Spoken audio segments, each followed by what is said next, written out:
নারীদের ধারাবাহিকভাবে নেতৃত্বে আনার আহ্বান জানিয়েছেন ব্যারিস্টার জাইমা রহমান। রবিবার এক অনুষ্ঠানে তিনি বলেন, রাজনীতিতে নারীর অংশগ্রহণ নিশ্চিত করা না গেলে সঠিক নীতি প্রণয়ন করা যাবে না। অন্যান্য আলোচকরা বলেন, এটি গোষ্ঠী নারীর অধিকার খর্ব করার চেষ্টা করেছে, কিন্তু তারা সফল হবে না। মিল্টন আরওয়ারের প্রতিবেদন। গণতন্ত্র সংগ্রামে নারীর অবদান ও আগামীর বাংলাদেশ নিয়ে সেমিনারে অংশ নেন বিভিন্ন শ্রেণী পেশার নীতি নির্ধারণী পর্যায়ের নারীরা। এতে যোগ দেন ব্যারিস্টার জাইমা রহমানও। সেমিনারে উঠে আসে সমাজ, কর্মক্ষেত্র, রাজনৈতিক পথচলায় নারীর বৈষম্য বঞ্চনার কথা।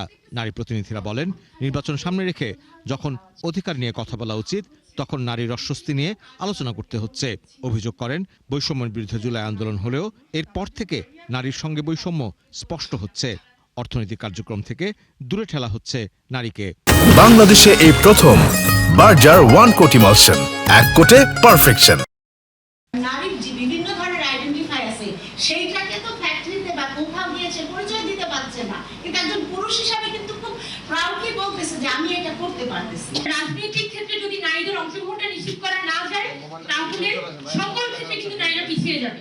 আমরা শুরু করবো হচ্ছে নারীরা প্রধানমন্ত্রী হতে পারবে না কারণ এটা ধর্মে বলা আছে, সেটা দিয়ে শুরু করবো, কিন্তু শেষ করবো হচ্ছে না নারীরা ফুটবল খেলতে পারবে না। আমরা তো তাদের কাছে মা বোন হতে চাই না, কর্মক্ষেত্রে আমি আসলে নারী হতে চাই। এই যে পাহাড় থেকে ঋতুপর্ণা চাকমা, মনিকা চাকমা যখন বিশ্ব জয় করে আসে, তখন তাদেরকে যখন ফুলের মালা দিয়ে বরণ করা হয়, একদল কিন্তু থেকে প্রশ্ন করছে এই মেয়েটা হাফ প্যান্ট করছে কেন। নারীর জন্য কর্মঘণ্টা 8 ঘন্টার বদলে 5 ঘন্টার প্রতিশ্রুতি অবাস্তব বলে মন্তব্য করেন তারা।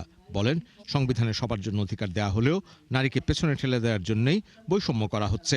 যেই আসুন না কেন, যতবার আমাদের নারীদেরকে পেছানোর চেষ্টা করবেন, আমাদের শ্রমিকদেরকে পেছানোর চেষ্টা করবেন, আমরা লড়ব। 2 পা পেছাবেন, 10 পা ছাড়বেন।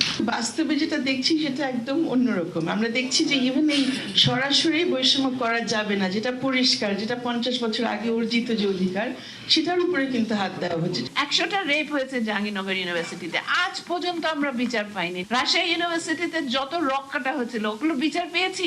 চিটাগাংয়ের বিচার পেয়েছি।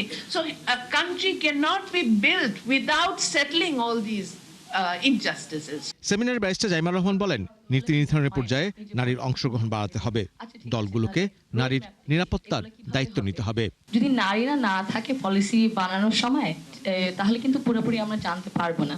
এই জন্য পলিটিক্যাল পার্টিসিপেশন খুবই জরুরি। I definitely agree. আমাদের আইন তো আছে, কিন্তু পলিটিক্যাল পার্টির দায়িত্ব নিতে হবে। দায়িত্ব যে কোড অফ কন্ডাক্ট, সেফটির দিক থেকে যদি কোনো নারী নেত্রী, স্টুডেন্ট লিডার যে কোনো কিছু হয়, তাহলে ওরা ওদের মানে এই লিগাল নাহলে কোড অফ কন্ডাক্টের মধ্যে, ঠিক আছে, ভিতরেও যদি কিছু হয়, আমরা দায়িত্বটা নিব যে আমরা ওনাকে প্রোটেক্ট করবো, ওনার পাশে থাকবো, ওনার পাশে দাঁড়িয়ে থাকবো, ছেড়ে দেব না।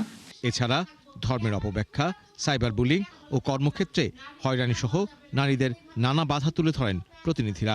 নারীকে যারা সম্মান ও এগিয়ে থাকার পথ দেখাবে, ঐক্যবদ্ধ হয়ে নির্বাচনে তাদের সঙ্গে থাকার আহ্বানও জানানো হয় সেমিনারে। মিল্টন আনোয়ার, 71, ঢাকা।